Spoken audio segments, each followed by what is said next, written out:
नमस्कार, FM news देख रहे हैं आप। मैं हूं आपके साथ अंजलि सिंह। पूर्व प्रधानमंत्री इमरान खान ने अपने ही मुल्क के खिलाफ ऐसा बयान दिया है जिसकी वजह से वो एक बार फिर से बड़ी मुश्किल में फंस सकते हैं। इसीलिए हम कह रहे हैं, क्या फिर से बटेगा पाकिस्तान? यही आज का सवाल है, क्योंकि इमरान खान के मुताबिक पाकिस्तान के लिए हालात बेहद खतरनाक हो चुके हैं। मुल्क किसी भी वक्त दिवालिया हो सकता है और इसके बाद उसके एटमी हथियार छीने भी जा सकते हैं। यह भी कहा है इमरान खान ने, भारत के थिंक टैंक्स पाकिस्तान को 3 टुकड़ों में बांटने की तैयारी कर चुके हैं। ऐसा इमरान खान ने इसलिए कहा है क्योंकि इससे पहले 1971 में भी जब इंदिरा गांधी प्रधानमंत्री हुआ करती थी, तब पाकिस्तान के 2 हिस्से हुए थे। एक तरफ पश्चिमी पाकिस्तान, दूसरी तरफ पूर्वी पाकिस्तान। पूर्वी पाकिस्तान आज बांग्लादेश के नाम से जाना जाता है, जब 1971 में बड़ी लड़ाई हुई थी। इसके बाद अब इमरान खान का इस तरह से बोलना कि भारत के थिंक टैंक्स ये योजना बना रहे हैं कि पाकिस्तान के 3 टुकड़े हो सकते हैं। पहले हम जानते हैं कि इमरान खान ने क्या कुछ कहा है और इसके क्या कूटनीतिक मायने हैं। ग्राफिक्स के माध्यम से समझते हैं। तो क्या बोले इमरान खान? अगर सेना ने सही फैसला नहीं लिया तो देश 3 टुकड़ों में बंट जाएगा। विदेशों में भारतीय थिंक टैंक बलूचिस्तान को अलग करने की योजना बना रहा है। भारतीय थिंक टैंक के पास पाकिस्तान को लेकर कई योजनाएं हैं।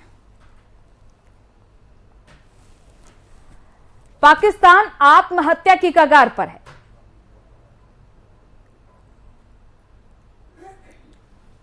अगर सही फैसले नहीं लिए गए तो इसका सबसे पहला शिकार सेना होगी। यूक्रेन की तरह से हमारे भी परमाणु बम चले जाएंगे।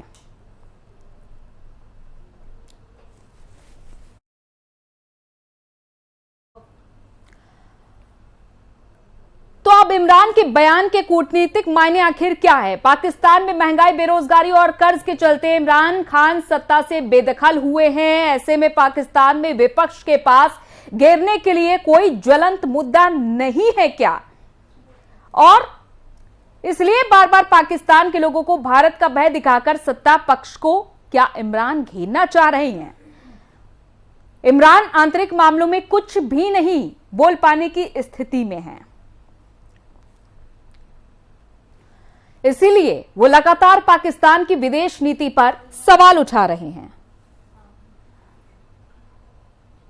पाकिस्तान भारत के जरिए अपनी आंतरिक राजनीति को क्या संतुलित करना चाहता है? ये प्रयोग अक्सर पाकिस्तान के राजनीतिज्ञ करते रहते हैं। तो पाकिस्तान के राजनीतिक के भारत का इस्तेमाल एक टूल के रूप में कर रहे हैं और करते हमेशा से आ भी रहे हैं। पाकिस्तान के लोगों पर इसका गहरा मनोवैज्ञानिक असर पड़ता है, ऐसा माना जाता है।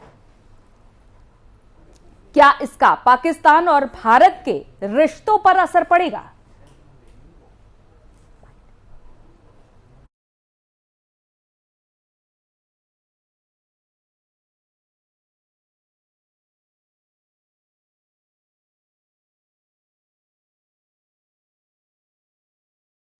तो इमरान खान ने पाकिस्तान के बोल टीवी को एक इंटरव्यू में कहा है कि पाकिस्तान के 3 टुकड़े हो जाएंगे। ये मैं आज आपको लिख करके दे दे रहा हूं, सुनिए उन्होंने क्या कहा है। अगर इस वक्त एस्टेब्लिशमेंट सही फैसले नहीं करेंगे, मैं आपको राइटिंग में देता हूं कि ये भी तबाह होंगे, फौज सबसे पहले तबाह होगी, क्योंकि मुल्क बैंकरप्ट होगा। किधर जाएगा मुल्क? मैं आपको सीक्वेंस बता देता हूं ना। ये जब से आए हैं, रुपया गिर रहा है, स्टॉक मार्केट, चीजें महंगी, डिफॉल्ट की तरफ जा रहा है पाकिस्तान। अगर हम डिफॉल्ट कर जाते हैं पाकिस्तान, इसका मतलब पाकिस्तान बैंकरप्सी की जाता। सबसे बड़ा इदारा कौन सा है जो हिट होगा? पाकिस्तानी फौज। जब फौज हिट होगी तो जो उसके बाद हमारे से कंसेशन क्या ली जाएगी, जो यूक्रेन से उन्होंने ली थी डीन्यूक्लियराइज करने की। सबसे बड़ा तो मसला उनको, हमारी वाहिद मुसलमान मुल्क है जिसके पास न्यूक्लियर डिटरेंट है। जब वो चला गया फिर क्या होगा? मैं आपको आज कहता हूं पाकिस्तान के 3 हिस्से होंगे, जो कि आप आम इनके थिंक टैंक्स, हिंदुस्तान के थिंक टैंक्स में देख लें। बाहर जो सारे बलूचिस्तान को लहदा करने के प्लान हैं, इनके प्लान बने हुए हैं। तो इस वक्त अगर सही फैसले नहीं किए जाएंगे, मुल्क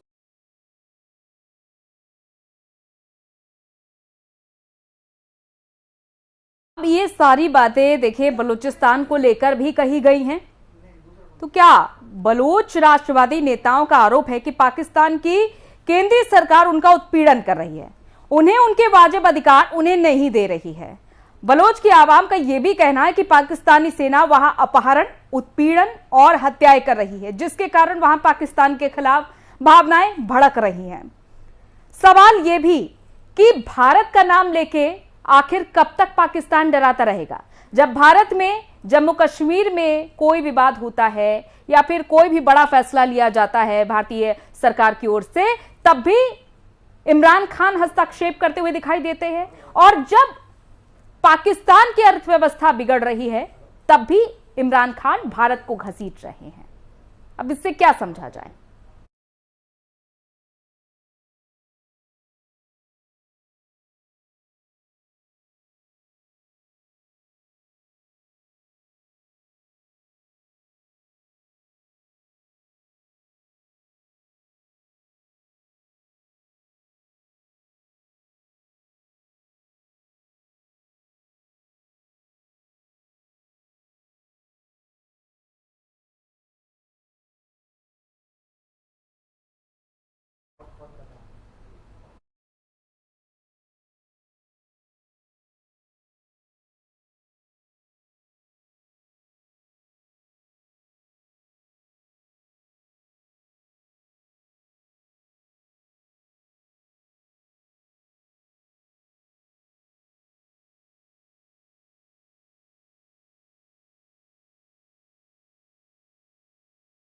पाकिस्तान में अभी भी हालात सुधरे नहीं हैं।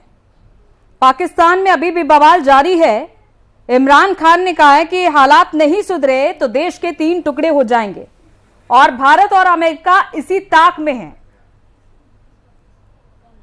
तो आखिर इमरान खान ने ये जो बड़ी बातें कही हैं, ये किस आधार पर कही है, इसका क्या मतलब निकाला जाए? इमरान खान की क्या चिंता सही है? वाकई में पाकिस्तान बदहाल स्थिति में है, या फिर इमरान खान की ये कोई चुनावी रणनीति है, या फिर इमरान सेना को अपने साथ लेने की कोशिश में लगे हुए हैं?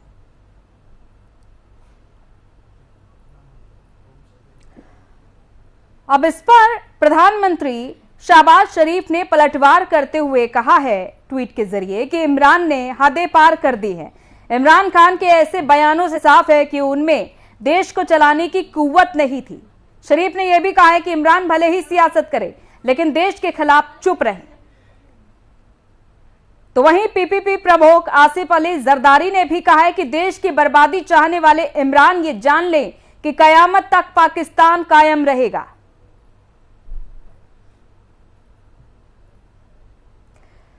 यहां तक कि पीपीपी प्रमुख आसिफ अली जरदारी ने यह भी कहा है कि इमरान पाकिस्तान के टुकड़े होने की बात कह रहे हैं, ये किसी पाकिस्तानी नहीं बल्कि भारत के प्रधानमंत्री सरीखी बात है। शहबाज शरीफ का कहना है कि मैं इस वक्त टर्की में हूं, देश की खातिर समझौते कर रहा हूं, और इमरान पीठ पीछे गलत बयानबाजी कर देश को कमजोर कर रहे हैं, ये ठीक नहीं है। तो दूसरी तरफ पाकिस्तान के पूर्व प्रधानमंत्री इमरान खान का यह कहना है कि पाकिस्तान की प्रमुख संस्था यानी कि फौज और न्यायपालिका चुप्पी साधे हुए हैं। यहां अफगानिस्तान, सीरिया जैसे हालात होने वाले हैं। तो आपको यह भी बताते चले कि इमरान खान फौज की मेहरबानी से ही सत्ता में आए थे। 2018 में जो फौज इमरान खान को सत्ता में लाई थी, अब वही उनके सबसे बड़ी दुश्मन बन चुकी है। अपनी पार्टी पाकिस्तान तहरीक इंसाफ के माउथपीस कहे जाने वाले बोल टीवी को दिए इंटरव्यू में खान ने कहा, इस वक्त सबसे बड़ी जरूरत इलेक्शन की है।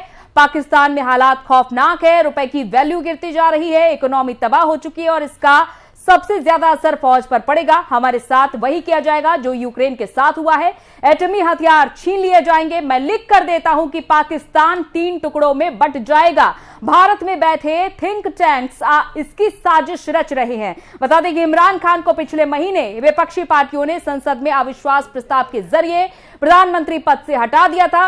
हालांकि उन्होंने इसे स्वीकार करते हुए उनकी सरकार की बेदखली में अमेरिका का हाथ होने का आरोप लगाया था और इसके बाद से ही खान नए सिरे से चुनाव कराने की मांग को लेकर प्रदर्शन कर रहे हैं। उनके शब्दों में पाकिस्तान मुस्लिम लीग पार्टी के शहबाज शरीफ के नेतृत्व वाली मौजूदा गठबंधन सरकार आए आती थे और पाकिस्तानी लोगों को एक सच्चा प्रतिनिधि चाहिए।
हमारे साथ इस चर्चा में कुछ मेहमान जुड़ चुके हैं जिनसे हम आपका तारुफ कराते हैं। बीजेपी नेता कुणाल कोहली जी हमारे साथ जुड़ चुके हैं और विदेश मामलों के जानकार रूपेंद्र सचदेवा जी हमारे साथ जुड़ चुके हैं। आप दोनों का इस चर्चा में बहुत बहुत स्वागत है।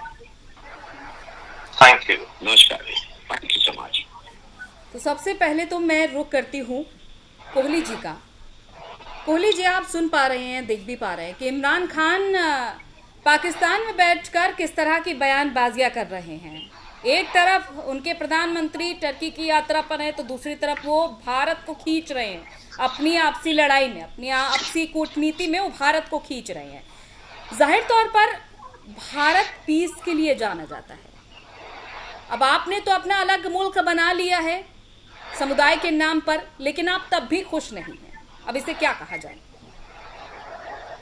देखिए, पाकिस्तान की जो एग्जिस्टेंस है और when it came to existence, उसकी एग्जिस्टेंस उनके अपने किसी और बिलीफ पे नहीं थी एक्सेप्ट वन बिलीफ दैट उनको एक मुस्लिम स्टेट चाहिए था अपना, और उसको लेके आज से उनकी इंडिपेंडेंस से उनका कोई एजेंडा नहीं रहा है। ना उनको अपने पॉपुलेशन के लिए कोई काम करना है, ना अपने मुल्क के लिए काम करना है। उनके दो एजेंडा हैं, एक कि हिंदुस्तान के खिलाफ बोलते रहो बोलते रहो बोलते रहो, चाहे इसका कोई बेनिफिट है इकोनॉमिकल, कोई बेनिफिट है सोशली, कोई बेनिफिट है अपलिफ्टमेंट के लिए, वो बोलना है उन्होंने, बस उसके लिए बोलते हैं। और दूसरा उनका एजेंडा है उनकी आर्मी। ये दो चीजों में पाकिस्तान टिका हुआ है। कब तक टिका रहेगा ये उनका भगवान, उनका अल्लाह जाने।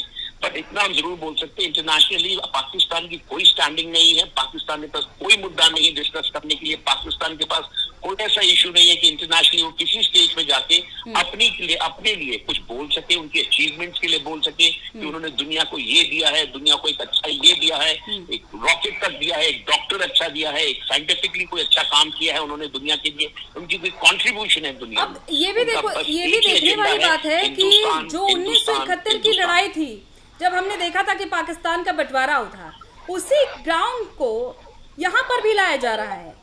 यहाँ पर भी ये कह रहे हैं कि भारत के थिंक टैंक्स ये योजना बना रहे हैं कि पाकिस्तान के 3 टुकड़े करने हैं। आप किस आधार पर ये बात कह रहे हैं?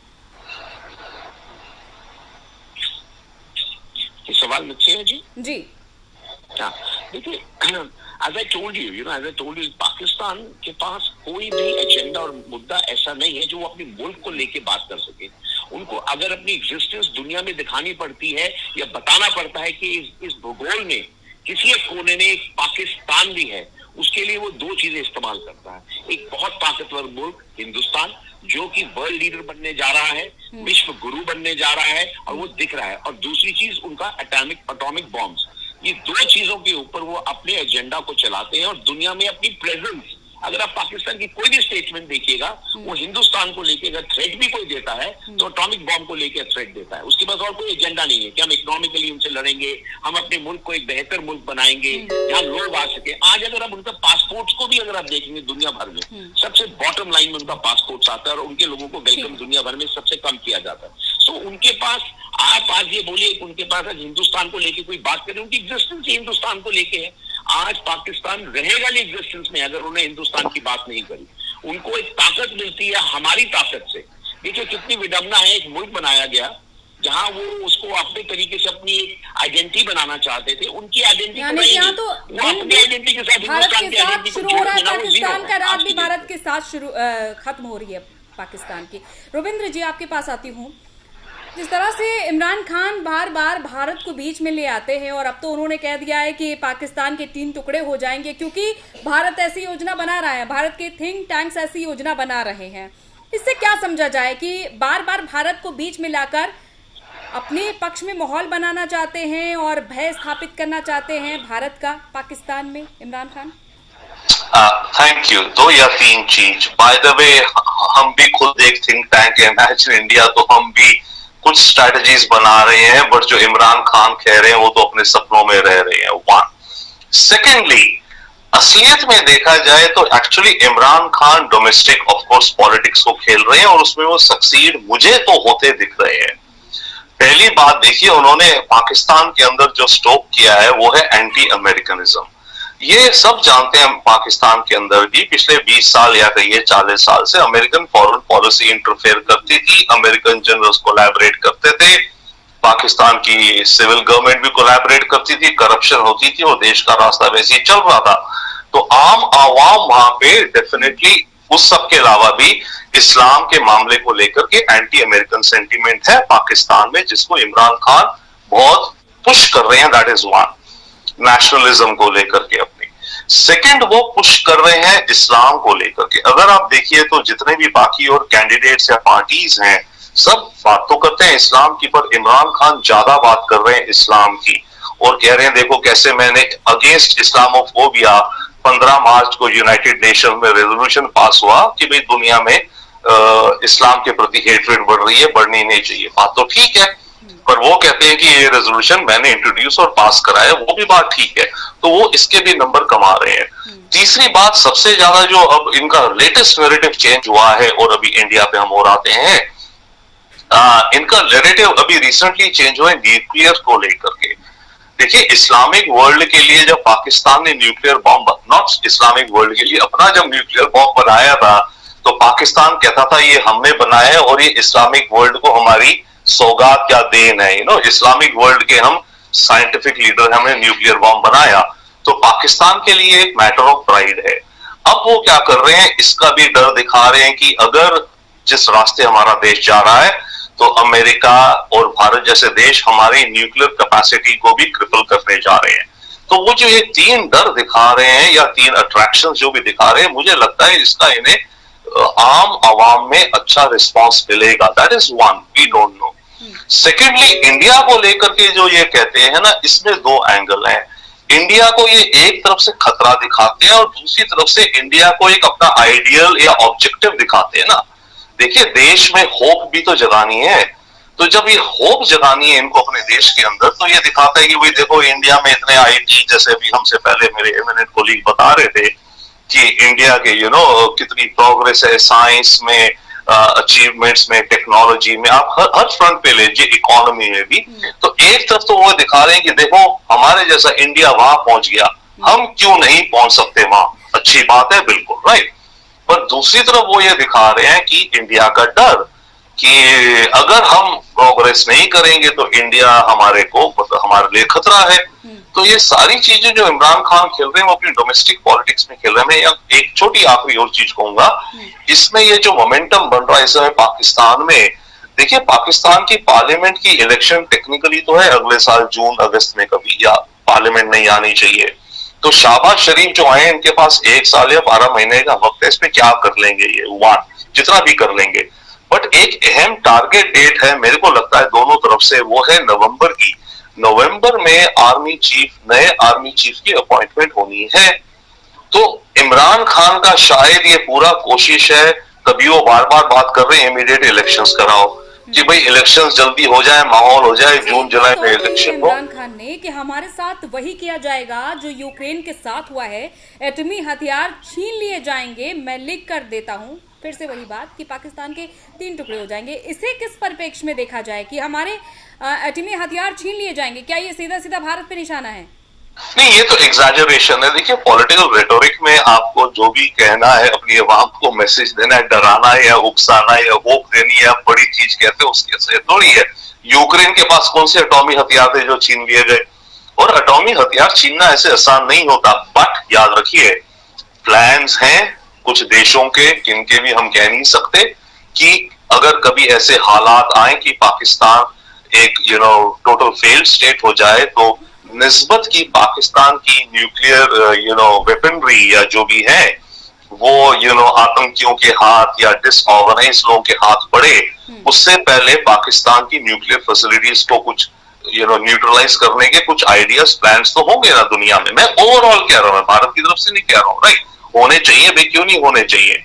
बट ये बात मेरे ख्याल से इमरान खान केवल बेसिकली अपने देश के अंदर एक दहशत का माहौल पैदा करने का, और यही फिर से वंस अगेन दिखाने को कि दुनिया तो हमारे पीछे, हमें तोड़ने पे उतारू है, हमें खुद स्ट्रांग होना चाहिए। वो बात सही है, नहीं किसी भी देश को स्ट्रांग होना चाहिए, तो वो अपील करना चाहते हैं अपनी आवाम को कि मुझे सपोर्ट करो और ये जो सरकार है इसको निकालो।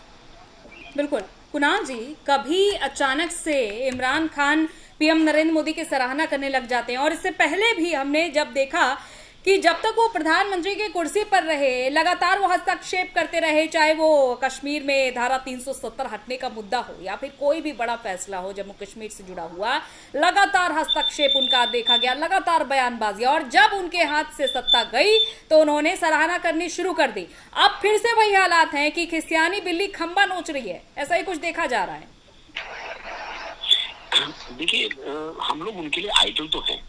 आपको समझना पड़ेगा, हमारी जब इंडिपेंडेंस था तो पाकिस्तान कुछ मामलों में बहुत बेहतर भी था। ऐसा नहीं कि जब आजादी मिली उनको हम उनसे बेहतर थे या वो हमसे बेहतर थे।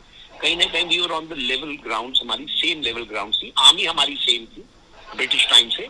आर्मी की जब डिवीजन हुई वही फौज हमारे पास थी, थिंक टैंक्स वही थे जो उनके पास थे। हमारे जो लोग थे एक दूसरे के साथ इतने इंटीग्रेटेड थे। एजुकेशन सिस्टम हमारे हिंदुस्तान का एक कॉमन होता था, उनके पास भी वैसे ही पढ़े लिखे लोग थे, हमारे पास भी थे। थिंक टैंक्स भी हमारे, उनकी डिवर्जन, थॉट प्रोसेस की डिवर्जन उनके 10 साल की इंडिपेंडेंस के बाद शुरू हुई, और वो डिवर्जन इस बेस पे शुरू हो गई कि उनकी एग्जिस्टेंस, जो पॉलिटिकल उनकी क्लास थी, उनको समझ नहीं आ रहा था कि हम अपने एग्जिस्टेंस परमानेंट कैसे करें इस देश में।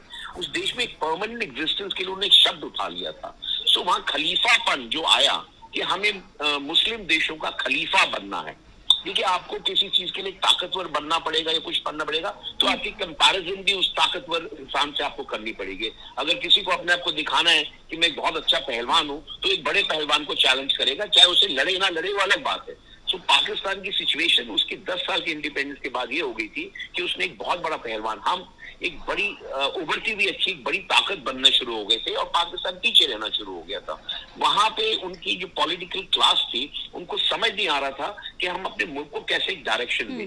लेकिन ये भी तो ठीक है, ये भी बात समझिए कि पाकिस्तान में जितने आतंकवादी पनाह लिए हुए हैं, जितने भी आतंकवादी संगठन हैं, और जो पाकिस्तान की अर्थव्यवस्था है, उस सब पर ध्यान देने की बजाय इस पर ध्यान दिया जा रहा है कि आखिर सत्ता किसकी होगी। इमरान खान का भी पूरा फोकस इसी पर है, और मौजूदा प्रधानमंत्री शहबाज शरीफ का भी इसी पर फोकस दिख रहा है। हालांकि उनका यह भी कहना है कि जब वो माफ कीजिएगा, पाकिस्तान से दूर है, दूसरे देश में है, तब इस तरह की हरकतें की जा रही है पीठ पीछे इमरान की तरफ से। देखिए, इमरान खान को एक चीज मालूम है, मोदी जी का नाम लेके या मोदी जी के कार्य को लेके, उनकी कार्यशैली को लेके वो अपने मुल्क में एक होप दे सकते हैं आज की डेट में। तो जैसे मैंने आपको बताया कि वहां पे पाकिस्तान में बहुत कुछ ऐसा पिछले कई सालों से हो रहा था जो वहां के मुल्क वालों को समझ नहीं आ रहा था कि हम किसको वोट दे के अंदर लाए। कोई बदलाव नहीं था, कोई भी पार्टी आती थी वो आर्मी को सपोर्ट से आती थी, एक ही तरह का पैटर्न पिछले 40-50 साल से उस मुल्क में चल रहा था। अमेरिका उनके सपोर्ट में था। सो आप अगर आज देखेंगे तो इन्होंने एक डिफरेंट नैरेटिव दिया, उस नैरेटिव पे आज भी जी रहे हैं कि भाई मैं इस मुल्क को इनडायरेक्टली वो बताना चाह रहे हैं, I am going to be trying to be the Modi of Pakistan. उनके पास अपना कोई कैरेक्टर नहीं है, किरदार नहीं है, तो उनको कहीं ना कहीं करके अपनी कोई ना कोई स्पीच में आप देखिए स्लाइट वे में चाहे हो, वो कहीं ना कहीं आके मोदी जी की कहीं ना कहीं तारीफ करने पे मजबूर हो जाते हैं, क्योंकि उनको वही नैरेटिव देना पड़ रहा है अपने देशवासियों को कि अगर मोदी जी अच्छा कर सकते हैं उस मुल्क में, देखिए उसमें उन्होंने एक अच्छाई बता दी, तो मैं भी कुछ ऐसा बदलाव अपने मुल्क में अपने तरीके से ला सकता हूँ। सो मोदी जी उस मुल्क के लिए एक होप है और इमरान खान उस चीज को देख के, उस बदलाव को देख के एक होप दे रहे हैं कि मैं मोदी बनूंगा आपके लिए, मैं मोदी जी बनूंगा आपके लिए, आपके मुल्क के लिए, अगर मैं पावर में आऊंगा। देखिए जब वो उनको जब निकाला गया फर्स्ट टाइम उनके हिस्ट्री में ये हुआ नहीं, उनको जब हटाया गया पार्लियामेंट्री, खैर देखना होगा कि ये जो होप है इमरान खान की, होप है बड़ी कि एक बार फिर से सेना को अपने पाले में लाया जाए। एक बड़ी कूटनीति यहाँ पर जो उन्होंने सामने रखी है पीएम मोदी का नाम लेकर और भारत के थिंक टैंक्स को बीच में ला करके, देखना होगा कितने सफल होते हैं। आप दोनों को बहुत बहुत शुक्रिया हमारे साथ जुड़ने के लिए, तमाम बातचीत करने के लिए। Thank you so much, thank you so much.